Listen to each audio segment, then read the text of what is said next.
Yeah, Andy Christopher. I'm a logistics supervisor at Tarmac at Colchester. Basically, if it moves, it comes under me. So I look after the trains, the tippers, and the mixers. So anything that moves comes under me, and soon to be ships as well. So no, no, I didn't know what I wanted to do. And if you asked me when I was 6, it would never have been a logistics supervisor. It's been a progression since I left school into this role. When I was at school, I was constantly bullied, and that's probably because I was a bigger guy then. I've always been big. Although I was always bullied, but I was always good at sports. So the bullies actually struggled because when it comes to the sports field, they couldn't bully me anymore. And that's probably what's made me the way I am. You know, I think my boss will say I'm pretty tenacious. I don't let go of anything, and I'll carry on until I got the role done. If my teachers saw me now, I don't know what they would say, because I am a very different person than when I was at school, because I was so bullied at school. I was the quiet one in the corner, whereas I'm far from it now. I'm the outspoken one at the front, not in the corner.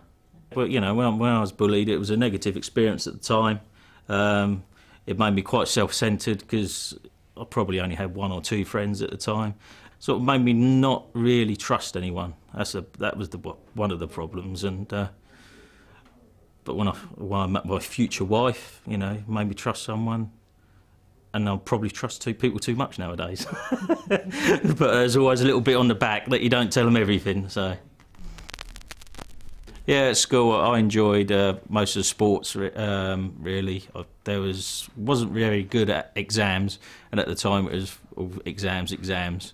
I was actually going to go back after my GCSEs and do A-levels, but a job locally came up in the construction industry as a lab technician, and instead of going back to school to do my A-levels, I got a job instead to earn a bit of money. Yeah. My job that I actually left when I left school and actually started was my dad's first job. So there was actually a picture of him when he was 21 in the job, and I started, and when I left that role when I was about 20, there was a picture of me in there, and you couldn't actually tell the difference other than the fact he was smarter. He was wearing a suit and I was in scruffy jeans and T-shirt.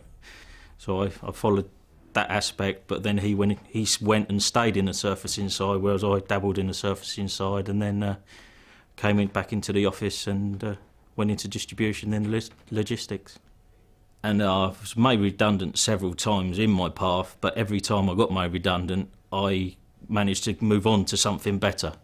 And it got to a stage in the end when people were coming and finding me. As soon as they heard I was made redundant for whatever reason, they came and found me. I didn't actually have to apply for a job, they came and found me, which couldn't be too bad.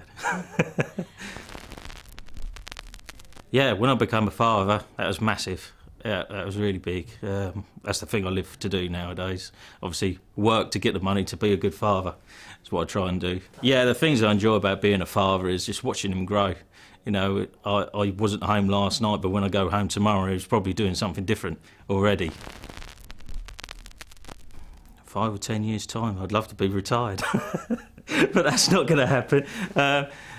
I'd just love to see me being a good father. I'd like to be a friend to my son. Not always possible. He'll be, 10 years' time, he'll be a teenager then, so we'll be hating each other. But work-wise, if I'm in the same role as I am now, fine. If not, I'd like to move on to bigger and better things.